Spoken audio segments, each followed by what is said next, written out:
Assalamu alaikum, Dr. Uzma. Have a seat, please. Walaikum assalam wa rahmatullah. Jazakallah khair, Dr. Saiba. I'm here again with another question, which is what is magic? اگر آپ یہ پوچھیں جیسے کہ آپ نے دو لفظی سوال کیا ہے کہ جادو کیا ہے، تو اس کا جواب یہ ہے کہ جادو کسی کی فکر و نظر کو کنٹرول کرنا ہے۔ جادوگر جادو کے ذریعے جو ٹارگیٹڈ شخص ہوتا ہے اس کے دماغ اور دل کو اپنے ہاتھ میں لینے کی کوشش کرتا ہے۔ جیسا جادوگر چاہتا ہے ویسا اس کی آنکھوں کے سامنے سین گھوم جاتا ہے، ویسا وہ بندہ سوچنے لگ جاتا ہے۔ ایکچولی میں اس کو ریلیٹ کر رہی ہوں میجک کو with a disease. I hear many times a word black magic, کہ کالا میجک ہے، کالا جادو ہے، پیلا جادو ہے. Just like it's not a magic, just like it's a hepatitis, کہ یہ کالا یرکان ہو گیا یا پیلا یرکان ہو گیا. تو میں یہ پوچھنا چاہتی ہوں، is there any difference between black magic اور white magic? Magic is magic, وہ کالا ہو یا چٹا، مطلب میجک از میجک، اور میجک جو ہے وہ کفر ہے، ایک قسم کا شرک ہے، اور یہ اسی وجہ سے یہ حرام ہے۔ اور جیسے میں نے پہلے میجک کی ڈیفینیشن میں آپ کو بتایا کہ جو میجیشن ہوتا ہے وہ میجک کے ذریعے ٹارگیٹڈ شخص کو اپنے ہاتھوں میں لینے کی کوشش کرتا ہے۔ اس کی تائید میں آپ کے سامنے وہ منظر لانا چاہتی ہوں، دہرانا چاہتی ہوں، جو فرعون کے دربار میں فرعون نے اپنے جادوگروں کو، جو اس کے شاہی جادوگر تھے، ان کو بلایا اور کہا کہ موسیٰ علیہ السلام یہ کچھ ایسا دین لایا ہے جو مجھے لگتا ہے میجک ہے، تو میجک کے ذریعے اس کو پھر ہم ڈیل کرتے ہیں، تو لہٰذا کچھ ایسا کر کے دکھاؤ کہ انہیں پتہ چلے کہ ہمارے پاس ان سے زیادہ پاور ہے۔ تو اگر یہ میجک لائے ہیں تو میجک کا توڑ ہمارے پاس ہے، بلیک میجک ہے ہمارے پاس۔ تو موسیٰ علیہ السلام نے جب ان سے مطالبہ کیا کہ ٹھیک ہے پہلے آپ کی باری ہے، آپ کریں، تو انہوں نے اپنے جو عصا اور لاٹھیاں اور رسیاں پھینکیں، تو وہ کیا ہوا؟ وہ تھی تو رسیاں، کیونکہ قرآن نے بھی کہا حبالہم وعصیہم، ان کی رسیاں، ان کی لاٹھیاں انہوں نے زمین پر پھینکی سب لوگوں کے سامنے۔ تو وہ ایگزیکٹ یوں نہیں کہ وہ لاٹھیاں سانپ بن گئے یا وہ رسیاں اژدہا بن گئے، نہیں، بلکہ قرآن میں الفاظ ہیں یخیل الیہ من سحرہم انہا تسعی، وہ رسیاں، وہ لاٹھیاں لوگوں کے خیال میں، ان کی آنکھوں میں سانپ بن کر چلنے لگے۔ اور ایون کہ فأوجس فی نفسہ خیفۃ موسیٰ قلنا لا تخف، موسیٰ علیہ السلام بھی ایک دفعہ خوف زدہ ہو گئے، تو اللہ کی طرف سے ان کے دل کو تسکین ملی، قلنا لا تخف، موسیٰ گھبرائیے مت، یہ رسیاں ہی ہیں، یہ لوگوں کی آنکھوں پر جادو ہو گیا ہے۔ تو اور موسیٰ علیہ السلام نے پھر جب پھینکا تو وہ یخیل الیہ من سحرہم، اصل میں جو سمجھنے کا الفاظ ہے جو میں بتانا چاہتی ہوں، وہ ریل میں نہیں تھے، وہ ریل میں سانپ یا اژدہا نہیں تھے، وہ بلکہ صرف لوگوں کی آنکھوں پر جو جادوگر چاہتے تھے کہ ان کو ایسا نظر آئے۔ تو ایسا ہی ہوتا ہے، جیسا کہ ام المؤمنین عائشہ رضی اللہ عنہا بھی کہتی ہیں کہ سحر رسول اللہ صلی اللہ علیہ وسلم حتی انہ لیخیل لہ، کہ نبی صلی اللہ علیہ وسلم پر جب جادو کیا گیا تو آپ کے بھی خیالات پر کچھ ایسا اثر ہوا کہ ایک کام جو آپ کر چکے ہوتے تھے اب بھول جاتے تھے کہ میں نے ابھی نہیں کیا، ایون کہ کھانا کھا کے بھول جاتے کہ میں نے نہیں کھایا۔ اس طرح کی جیسے آپ کے پاس پیشنٹس آتے ہوں گے، اور یہ ایسا ایک سائن ہے نا کہ بہت ساری بیماریوں میں بھی نسیان لوگوں کو ہو جاتا ہے، اور پھر وہ کنفرم نہیں کر سکتے کہ یہ جادو ہے۔ اس کے ساتھ اور بہت سی چیزیں ہو سکتی ہیں جو جادو میں، اور بھی سائنس ہیں، لیکن یہ ایک سائن نہیں ہے۔ Thank you very much. لیکن میں یہ پوچھنا چاہ رہی تھی آپ سے کہ جس طرح ہم جادو کو بھی ایک ایز اے ڈیزیز میں لے کے آپ کے پاس چل رہی ہوں، کہ ڈیزیز ہے، اس کے سائن آپ نے ہمیں بتا دیا کہ نسیان ہوگا، اس میں بھولنا ہوگا، میموری لاس ہوگی، تو میں یہ پوچھنا چاہ رہی تھی کہ اس ڈیزیز کا جو ہے وہ ٹریٹمنٹ کیا ہوگا؟ سبحان اللہ، سب سے پہلی چیز جو ہے کہ اگر ہم کہتے ہیں کہ آپ کو خود بھی پتہ ہوگا کہ اورل انٹیک بھی ہو، ایکسٹرنل بھی ٹریٹمنٹ ہو، تب جا کے رزلٹ بیسٹ آتے ہیں۔ تو اسپرچول ٹریٹمنٹ سب سے پہلے ہونی چاہیے نا، اورل انٹیک آپ کا اچھا ہونا چاہیے۔ تو اس کے لیے سب سے بیسٹ اگر ہم دیسی ٹپس کے حوالے سے آ جائیں تو ان شارٹ کہ محسوس ہو رہا ہے ہمیں گھر میں، ٹھیک ہے، تو گھر سے ہی علاج شروع کرنا چاہیے نا۔ شہد کو شفا کہا گیا ہے قرآن مجید میں، اور اس کے علاوہ کلونجی، ایون کہ کئی بیماریاں سوائے موت کے تمام بیماریوں کا اس میں علاج ہے. تو جادو کے لیے تو یہ بیسٹ ہے. اور اجوا کھجور، ایون اس کو خاص جادو کے ساتھ ریلیٹ کیا گیا ہے حدیث میں کہ جادو کا بھی توڑ ہے. اگر 7 دانے یا طاق تعداد میں کم بھی کوئی پیشنٹ کھا لیتا ہے تو جادو کا بھی اگر اس پہ ہوا ہے، کوئی اس قسم کا ہے شائبہ، تو اس کا بھی اس میں توڑ ہے. کلونجی ہو گئی، شہد ہو گئی، اور ماء زمزم لما شرب لہ، تو یہ آپ اپنے پاس رکھیں. ایسی چیزیں کہ جو آپ کے دل میں اگر کبھی کوئی شبہ ہو، ڈاؤٹ ہو، تو آپ اس کے ذریعے سے علاج کریں. اور کلونجی تو ہمارے یہاں عام پائی جاتی ہے اور کچھ مہنگی بھی نہیں ہے. تو مطلب ایک چھوٹا سا پیکٹ آپ کو پتہ ہے اس میں کتنے دانے ہوتے ہیں، اور یہ تو ایک چٹکی بھر کافی ہے طاق تعداد میں. ورنہ اگر آپ کاؤنٹ نہ بھی کریں تو ایک چٹکی اپنا انٹیک کر لیں. تو جادو کا بھی سوائے موت کے، یہ تو آپ کی ہو گئی اورل ٹریٹمنٹ، ٹھیک ہے.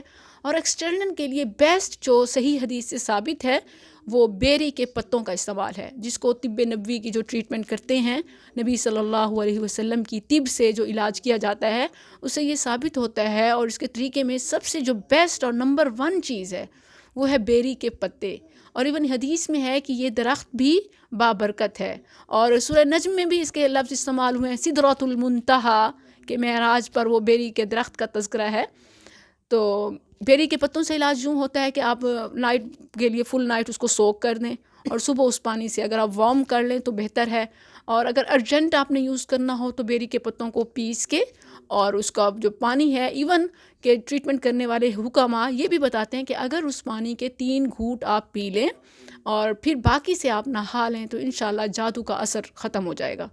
اور اس کے علاوہ جو اگر قرآن کی طرف ہم آتے ہیں، جس طرح دیکھیں شفا کہا گیا شہد کو، بالکل اسی طرح قرآن کے لیے بھی شفا کا لفظ استعمال ہوا ہے. اب یہاں پہ نا ہمارے کچھ لوگ تھوڑے سے غلط کرتے ہیں، جو میں کلیئر کرنا چاہوں گی. دیکھیں کہتے ہیں کہ قرآن کو پھر تعویذ کی صورت میں گلے میں پہن لیں، کیونکہ یہ شفا ہے نا. یہی چیز جو شہد کے لیے استعمال ہوئی ہے، کیا آپ شہد کی بوٹل گلے میں ڈالیں گے؟ Very good point. اور دونوں کے لیے سیم ورڈ یوز ہوا ہے، شہد کا پینا اور قرآن کا پڑھنا. ہر چیز کا طریقہ اس کے مطابق ہوتا ہے. شہد کو آپ پیتے ہیں نا، تو قرآن کو پینا کیا ہوگا؟ پڑھنا.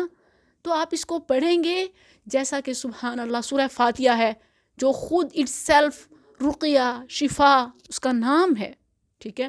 اور اس کے علاوہ سورہ بقرہ کی آخری 2 آیات نبی کریم صلی اللہ علیہ وسلم کا معمول تھا کہ سونے سے پہلے آپ پڑھتے تھے. اور آپ نے فرمایا کہ صبح تک اس کی تاثیر ہے کہ جو پڑھ لیتا ہے اس کو کوئی چیز نقصان نہیں پہنچا سکتی، کیونکہ اس کا جو حفاظت کرنے والا ہوتا ہے وہ خود رب العزت ہے. اور پھر معوذتین کے ساتھ سورہ اخلاص کو ملا لیا جائے، جن کو معوذات کہتے ہیں، ان کو 3 بار صبح کی نماز کے بعد. یہ شام تک کے لیے حصار ہے، اور اگر شام کو پڑھ لیا جائے تو یہ صبح تک کے لیے حصار ہے. دیکھیں کہ یہ جو میں کہہ رہی ہوں نا کہ یہ حصار ہے، یہ کنٹرول ہے. یا آپ ایک چیز اگر آپ ان میں سے کریں، یا سورہ فاتحہ یا بقرہ کی آخری 2 آیات یا معوذات، ان میں سے ہر ایک چیز میں اتنی پاور ہے کہ بندہ رب کی حفاظت میں آ جاتا ہے. پلس آیت الکرسی ہے، اس کے بھی سیم رزلٹ ہے. اور بسم اللہ الذی لا یضر مع اسمہ شیء. اور ایون جو راوی اس کا بیان کرنے والا ہے، روایت کرنے والا ہے، اس کو فالج تھا، ایک سائیڈ اس کی پیرالائز تھی. تو جب وہ اپنے شاگرد کو، اپنے کلاس کو یہ حدیث سنا رہا تھا، وہ بڑی تعجب کی نظروں سے دیکھ رہے تھے کہ خود یہ ایک قسم کا اس کو لاحق ہے بیماری عارضہ، اور ہمیں یہ کہہ رہا ہے کہ یہ دعا بسم اللہ الذی لا یضر مع اسمہ شیء فی الارض ولا فی السماء وهو السمیع العلیم، یہ پڑھ لیتا ہے تو اسے کچھ نہیں ہوتا. تو یہ کیا اپوزٹ چیزیں ہو گئی ہیں نا، کیا ہے کچھ رہا ہے، نظر کچھ آ رہا ہے. تو وہ خود کلیئر کرتے ہیں فوراً بھانپ کے کہ یہ اس دن میرے ساتھ ہوا تھا جس دن میں نے نہیں پڑھا تھا. تو اگر یہ سب چیزیں آپ کر لیتے ہیں تو انشاءاللہ آپ کا ایمان ہونا چاہیے، آپ کا یقین ہونا چاہیے کہ پھر جادو آپ کو کچھ نہیں کہہ سکتا. جادوگر قرآن میں ہے وَلَن يُفْلِحُ السَّاحِرُ حَيْثُ أَتَى، جادوگر جہاں سے بھی آ جائے نا، وہ آپ کا بال بھی بھیکا نہیں کر سکتا. جادو کیا آپ خود جانتی ہیں کہ جتنی بھی بیماریاں بھی ہیں اللہ کے اذن کے بغیر تو نہیں ہوتی، پتہ بھی نہیں گرتا اس کے اذن کے بغیر، اس کے علم کے بغیر. تو یہ جادو بھی اللہ سے اجازت لیتا ہے. جب اللہ کا اذن ہوتا ہے تب وہ کسی پر اثر انداز ہوتا ہے. اور رب کا وعدہ کبھی جھوٹا نہیں ہو سکتا. ان اللہ لا یخلف المیعاد، بے شک اللہ اپنے وعدوں کے خلاف نہیں کرتا. اللہ وعدہ کر رہا ہے کہ جو بندہ یہ پڑھ لیتا ہے وہ میری پروٹیکشن میں ہے. تو ایسا ہو ہی نہیں سکتا کہ آپ پر جادو اثر انداز ہو. ہاں اس صورت میں جیسے راوی جس دن بھول گیا تو اس دن پھر ہو سکتا ہے. جزاک اللہ خیر. تو ناظرین آپ نے دیکھا کہ ہم نے آج کلیئرلی بات کی جادو کے بارے میں. میرا کویشچن تھا تو ڈاکٹر صاحبہ نے ہمیں گائیڈ کیا کہ واٹ از میجک، جادو کیا ہے، اور کوئی ڈفرینس نہیں ہے بلیک میجک میں یا کسی اور کلر کے میجک میں. اس کے علاوہ اس کے سائن اینڈ سمٹمس کے بارے میں ہمیں بتایا ڈاکٹر صاحبہ نے بریفلی کہ بھولنا، نسیان اور جو بھی ڈاکٹر صاحبہ نے بیان کیا. اس کے علاوہ ان کا ٹریٹمنٹ انہوں نے بریفلی بتایا کہ کس طرح ہم اورلی اور کس طرح ہم جو ہے اسپریچولی اس کو ٹریٹ کر سکتے ہیں. Thank you so much doctor صاحبہ. ون مور کویشچن میں یہ پوچھنا چاہتی ہوں. ایکچولی لاسٹ ڈیز میں مجھے کچھ ایک انویٹیشن ریسیو ہوا برتھ ڈے کا، جس میں مجھے وہ جو کارڈ تھا اس کے اوپر انہوں نے میجیکل ایونٹ کے بارے میں لکھا ہوا تھا. تو میں یہ آپ سے پوچھنا چاہتی ہوں کہ یہ جو بچوں کے میجیکل شوز ہوتے ہیں، یو نو دیٹ کہ وہ صرف ایک ٹرکس ہوتے ہیں، تو کیا یہ آپ اٹینڈ کر سکتے ہیں یا ان کی کیا حقیقت ہے؟ ایکچولی مجھے بھی اس طرح کا جس طرح آپ بتا رہی ہیں سیم لارنس کالج مری آپ جانتی ہیں ہم سب کا فیمس، تو اس سے مجھے بھی انویٹیشن ہوئی. تو مجھے نہیں معلوم تھا کہ یہ میجک شو اس طرح کا ایک جنرل جیسے انویٹیشن ہوتی ہے کہ بچوں کی گیدرنگ ہے. سو میں نے اٹینڈ کی. اس میں نے جو بڑی انٹرسٹنگ بات آپ سب کے ساتھ آپ نے کوسچن کیا تو مجھے یاد آ گئی کہ میں ویورس کے ساتھ بھی شیئر کروں. تو اس میں جو پی ٹی وی کا میجیشین آیا ہوا تھا، اس نے ایمانداری کا مظاہرہ کرتے ہوئے سب سے پہلے، کیونکہ اس کے آڈینس بچے تھے اور آپ کو پتہ ہے کوئی بھی چیز بچوں پر سب سے زیادہ ڈیپلی اثر انداز ہوتی ہے، تو اس نے جو بڑی زبردست بات، اللہ اس کو اس کی جزائے خیر دے، بچوں کو سمجھائی کہ فرق جان لیں، دس از ٹرکس ناٹ میجک. یہ میجک نہیں ہے، یہ ٹرکس ہیں. اور اگر اس نے بچوں کو کھلی دعوت دی کہ اگر آپ اس کو سمجھیں، دیکھیں، کوئی کلیور ہو، کوئی شارپ بچہ ہے تو وہ آسانی سے پکڑ سکتا ہے. اور بالکل ایسے ہوا. میں بڑے کچھ فاصلے پہ ٹھہری تھی، تو اصل میں جج کرنا چاہ رہی تھی کہ یہ کیا کنسیپٹ ہے، کیونکہ کہتے ہیں میجک شو میجک شو. دیکھیں کیونکہ یہ تو ورڈ ہی حرام ہے، اس کو حرام پر استعمال کیا گیا ہے، اس کو کفر کے ساتھ ریلیٹ کیا گیا ہے. تو ہمیں اگر اس کو ٹرکس شو یا الٹرنیٹ کوئی ورڈ یوز کریں تو وہ اچھا ہوگا. اور اس میجیشین کی اور اس انسٹیٹیوٹ کی جو سب سے اچھی بات تھی، انہوں نے کلیئر کیا کہ یہ ٹرکس ہیں، میجک نہیں ہے. اور ایون ان میں سے ایک بچے نے اپنا ہاتھ ریز کیا اور اس نے بتایا کہ میں آپ کو دیکھ سکتا ہوں کہ آپ نے اس طریقے سے اس کو ہائڈ کیا اور اصل یہ ہے. تو اس میجیشین نے لائک جو ٹرک کرنے والا ہے جس کو ہم میجیشین کہہ جاتے ہیں، اس نے کلیئر کیا، بتایا اور اس کو اپریشیٹ کیا بچے کو. دیکھو کہ یہ بچہ ماشاء اللہ ٹو مچ شارپ کہ اس نے پکڑ لیا ہے اور بات یوں ہے. اور اگر ہم اس کو ٹرکس یا کچھ اور ورڈ کے ساتھ ریلیٹ کرتے ہیں تو یہ ایک فن ہے بچوں کے لیے اور ایک پزل ہے، ٹھیک ہے، میجک نہیں ہے. اور اس کو پزل شو کہیں تو زیادہ اچھا ہوگا، اور تب اس صورت میں یہ بالکل ناجائز نہیں ہے. ایک بچوں کی ایکٹیویٹی ہے، فن ہے، پزل ہے. بچوں کو گیم کی صورت بیسی جیسے ہم فزیکل ایکٹیویٹیز دیتے ہیں، تو دس واز پزل شو. تو ناظرین، میجک شو اگر اس کا نام میجک شو نہ ہو، کچھ اور رکھ دیا جائے پزل گیم کے ساتھ یا کسی بھی طریقے سے اس کو آلٹرنیٹ ورڈ دے دیا جائے، تو اس کو اٹینڈ کیا جا سکتا ہے اور بچوں کے ساتھ آپ بڑے بھی انجوائے کر سکتے ہیں. ہوپ کہ یہ انفارمیشن سب کے لیے بہت زیادہ یوزفل ہوگی. Thank you so much doctor صاحبہ. انشاءاللہ آپ کے پاس حاضر ہوں گے ود این ادر کویسچن، اور امید ہے کہ آپ اسی طرح ہمیں گائیڈ کرتی رہیں گی. جزاک اللہ خیر اگین. اللہ حافظ. السلام علیکم ورحمۃ اللہ.